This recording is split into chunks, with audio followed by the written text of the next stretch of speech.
Hay una información muy interesante de Michael Sala en una charla que tiene con los contactados Alex Collier, Elena Danán y el militar de operaciones especiales JP, quien filtra información de manera anónima sobre operaciones secretas que se están realizando para recuperar cuerpos de Anunnakis en estado de estasis y de sus híbridos, como es el caso de Gilgamesh, por ejemplo, así como de tecnologías Anunnaki del pasado y naves, las arcas, todo oculto en bases subterráneas en distintos puntos del planeta.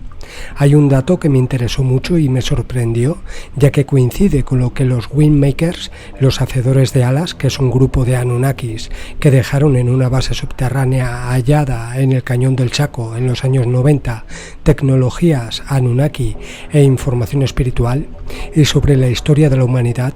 En esa información, de la cual ya hice un vídeo, se explica el asunto de la trampa de la reencarnación, el alma y la creación genética de varias ramas o cepas de seres humanos, que científicos Anunnaki crearon dos ramas distintas de la humanidad. Una era un anfitrión adecuado para que los Anunnaki encarnaran en la Tierra, y la otra rama, la otra cepa, formaba una especie esclava para ser controlada por la primera. Diferentes facciones dentro de la sociedad Anunnaki tenían puntos de vista opuestos y discutían sobre el papel futuro de estas dos cepas de la humanidad, incluida la medida en que se permitiría a los esclavos humanos evolucionar orgánicamente hacia su máximo potencial. El más importante de los científicos Anunnaki, Enki o Príncipe Ea, perdió la lucha por el poder y huyó del sistema solar en su nave, llevándose consigo los secretos del ADN adámico original. La partida de Enki ocurrió durante el gran diluvio universal, asociado con la caída de la Atlántida. Después de esto, la duración de la vida humana comenzó a acortarse drásticamente, como se registra en escritos antiguos, en la Biblia, en la lista de los reyes sumerios y los textos egipcios. Todo debido al bloqueo del ADN del humano y una vibración que colocaron sobre el planeta los Anunnaki, controladores para dicho fin. El acortamiento de la edad de los seres que habitamos en este planeta, debido a esta vibración, a este campo vibracional, las células de los seres vivos se deterioran a gran velocidad y así evitan que el ser humano no despierte y advierta a las futuras generaciones de lo que ocurre realmente en el planeta.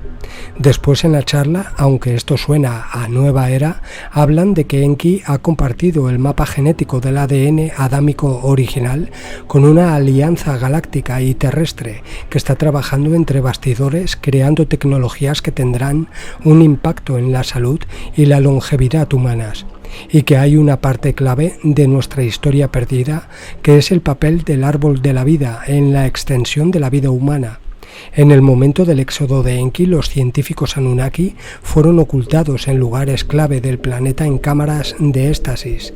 Uno de estos gigantes explican que es Ningisida, se encuentra bajo tierra en Florida y está asociado con el árbol de la vida original y con deidades mesoamericanas como Quetzalcóatl, Viracocha y Kukulcán.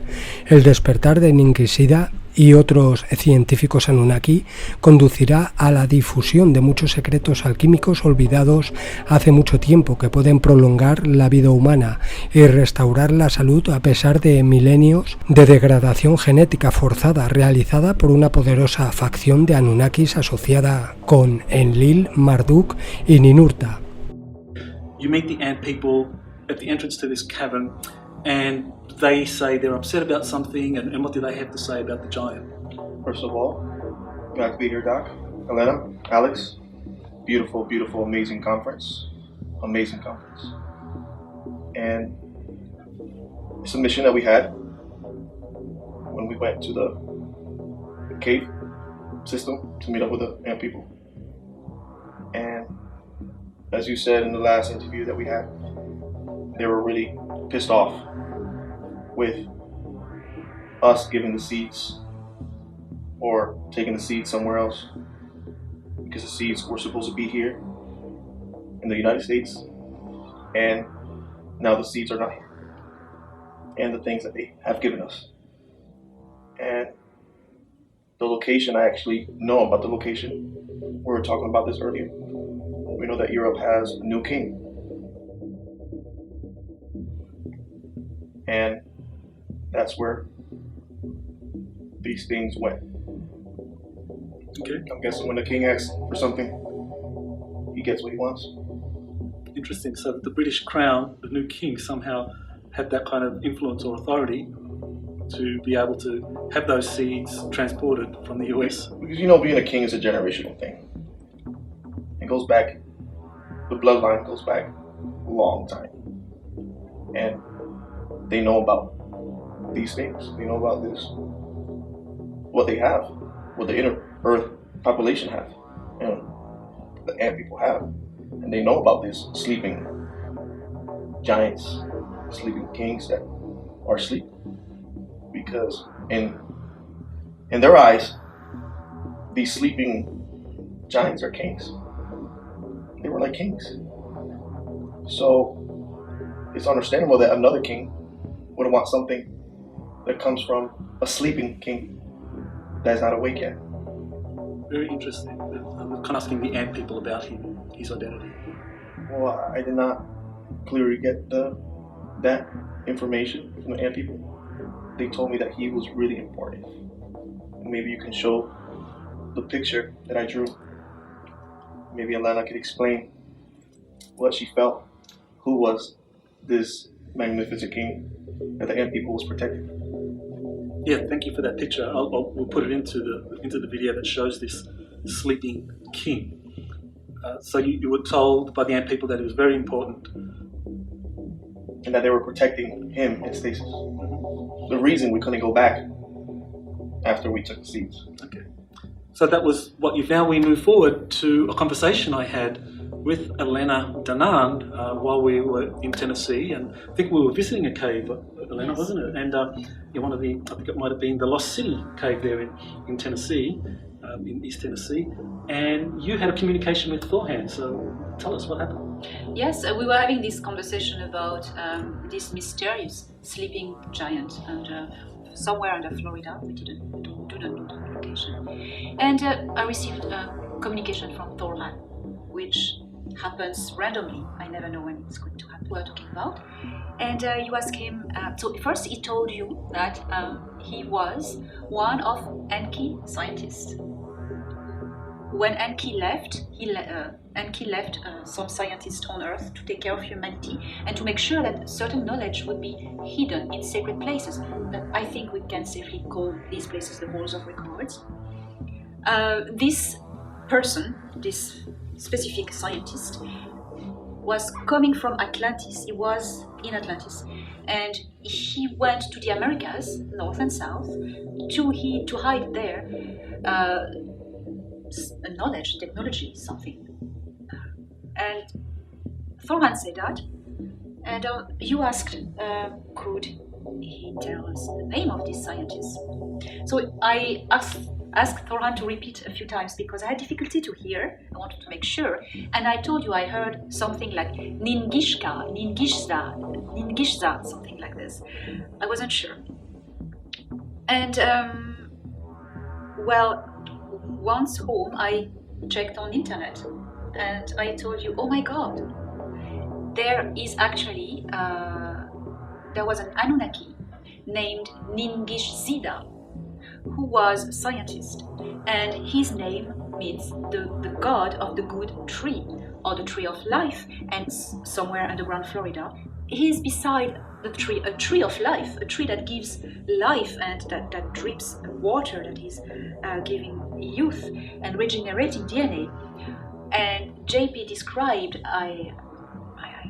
I remember well, that the roots were like vine. So everything was like, oh my god. Amazing. So one of the things Thorhan said was that this sleeping giant was one of 4 remaining Anunnaki scientists that had gone into stasis after the Great Flood and after Enki left. And I think we asked Thorhan, well, why didn't they leave with Enki? And why don't you explain what Thorhan said to that? Thorhan said that this scientist left to help humanity and to look after humanity, because Enki had lost the conflict, the battle with his half-brother Enlil. I mean, Enki was a scientist, and all his friends, his colleagues were scientists as well. They were not warships, they were chiefs, and they were not military, so they couldn't fight. Enlil, who was the chief of armies and had all the armies with him.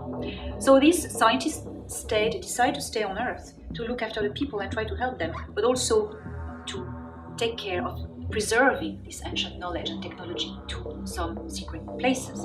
And they put themselves in stasis, waiting the moment, hoping for the moment when humanity would evolve and raise. But the soul isn't in the body. All right, the soul's somewhere else. And I have a feeling, and I feel pretty strongly about this, that Enki has already made arrangements for boots on the ground to go and retrieve the seeds and return them to where they're supposed to be. You know, and what I mean by boots on the ground, other extraterrestrials who understand the significance of it.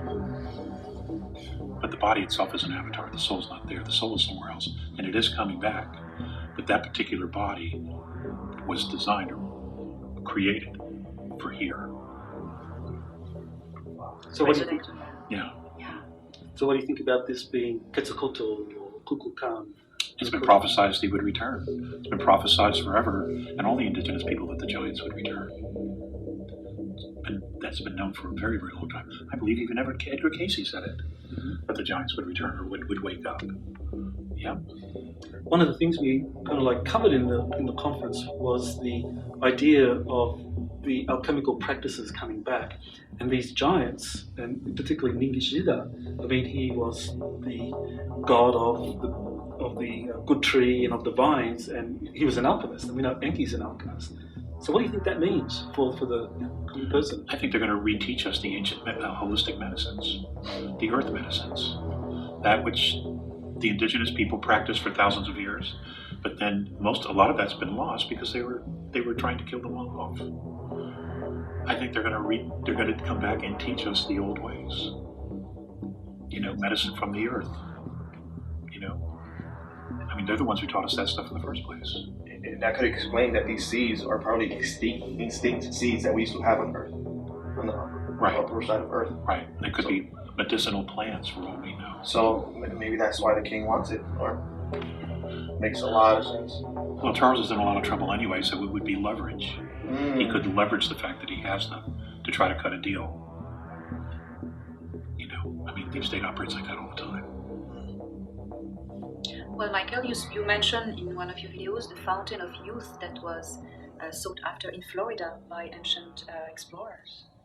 Yeah, well, Ponce de Leon is known to have searched for the fountain of youth, and the myth was created because there was some knowledge that there was a tree somewhere that did something, the fountain of youth, a mythical tree of life, and it seems that he had heard about it, and that the Indian traditions at the time talked about this. Maybe now it doesn't, but we know now, based on what JP saw, that tree of life. That tree was amazing. Let me tell you, Doc.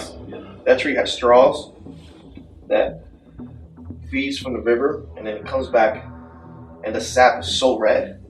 It's similar to those trees from Madagascar. And when you cut them, it bleeds. Now that's interesting.